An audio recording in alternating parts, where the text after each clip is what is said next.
রূপচাঁদা ফ্রাই তো সবাই খেয়ে থাকেন, কিন্তু রূপচাঁদা দিয়ে কখনো তরকারি রান্না করে খেয়েছেন? এই তরকারির স্বাদটাও কিন্তু অনেক মজা হয়, বিশেষ করে শীতের সবজি পেঁয়াজের কুলি দিয়ে আলু দিয়ে রূপচাঁদা ভুনা। চলেন আপনাদের সাথে আমি সেই রেসিপিটাই শেয়ার করবো। আসসালামু আলাইকুম, welcome to my cooking channel Rebecca's cooking and daily life blog. প্রথমেই রূপচাঁদা গুলাকে তেলে একটু হালকা ডাবা ভাজা দিয়ে নিতে হবে, কারণ রূপচাঁদা মাছটা না একেবারে ডিরেক্ট কাঁচা রান্না করলে আমার কাছে ব্যক্তিগতভাবে একটু কেমন যেন স্মেল লাগে। মাছটাকে যদি একটু হালকা ডাবা ভাজা দিয়ে রান্না করেন এটা অনেক মজা হয়। মাছটা ভেজে নেওয়ার পরে এখানে আবারও কড়াইতে তেল গরম করে পেঁয়াজ কুচি দিয়ে দিবেন। পেঁয়াজ কুচি দিয়ে একটু ভেজে নিয়ে এর ভিতরে পরিমাণ মতো লবণ, হলুদ, শুকনো মরিচ বাটা, রসুন বাটা, জিরা বাটা একসঙ্গে দিয়ে খুব ভালোভাবে মশলাকে এবার কষিয়ে নিতে হবে।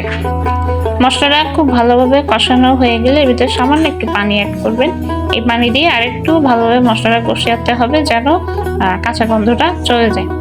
এরপরে এখানে সবজিগুলো দিয়ে দিব, আলু আর পেঁয়াজ কলি দিয়ে সবজিগুলোর সাথেই মশলাটাকে খুব ভালোভাবে মিশিয়ে নিতে হবে।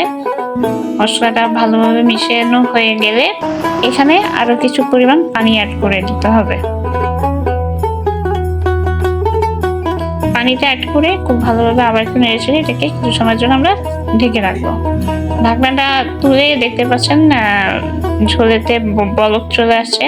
এই পর্যায়ে খুব ভালোভাবে আবার একটু নাড়াচাড়া দিয়ে নিতে হবে। এরপরে এখানে গোটা কাঁচামরিচ অ্যাড করতে হবে। কাঁচামরিচ অ্যাড করে নিয়ে এরপরে ভেজে রাখা মাছগুলো আমরা এর সাথে দিয়ে দিতে হবে। একটা একটা করে মাছগুলো সম্পূর্ণ দিয়ে দিবেন।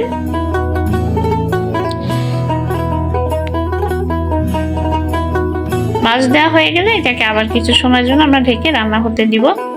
এখানে দেখতে পাচ্ছি কিছু সময় পরে ঢাকনাটা তুলে হালকা একটু নেড়ে চেড়ে এটা এর ভিতরে এবার আমরা টমেটো দিয়ে দিতে হবে। টমেটো দিয়ে একটা একটা করে টমেটোর টুকরোগুলো দিয়ে আবার কিছু সময় ঢেকে রাখবেন। ঢাকনা দিয়ে কিছু সময় রাখবো। এরপর ঢাকনাটা তুলে নিয়ে দেখেন এখানে ঝোলের পানিটা একটু শুকিয়ে আসতেছে। ঠিক এভাবে কড়াইটা উঁচু করে একটু নেড়ে ছেড়ে দিবেন যেন মাছটা ভেঙে না যায়। দিয়ে আবারও কিছু সময় এটাকে ঢাকনা দিয়ে রান্না করতে হবে। এরপর ঢাকনা তুলে নিয়ে এর ভিতরে আমরা এখন দিয়ে দিতে হবে ধনিয়া পাতা কুচি। ধনিয়া পাতা কুচিটা দিয়ে কিছু সময় আবার একটু রান্না হতে দিতে হবে। এটাকে এভাবে ঘুরিয়ে ফিরিয়ে কিছুটা তেলের উপরে আনতে হবে আর কি। ঝোলও থাকবে না, আবার একেবারে মানে ভুনা ভুনা হবে আর কি। এরকম আমাদের রান্নাটা কিন্তু একেবারেই হয়ে গেছে। এবার এটাকে সুন্দর করে সার্ভ করে নিন। রূপচাঁদা ফ্রাই সবসময় ভালো লাগে, কিন্তু রূপচাঁদা যদি এভাবে রান্না করেন আশা করি আপনাদের সবারই ভালো লাগবে। তো এই ছিল আমার আজকের রেসিপি। আশা করি আপনাদের সবাই ভালো লেগেছে। আজ এই পর্যন্তই। সবাই ভালো থাকবেন, সুস্থ থাকবেন। আসসালামু আলাইকুম।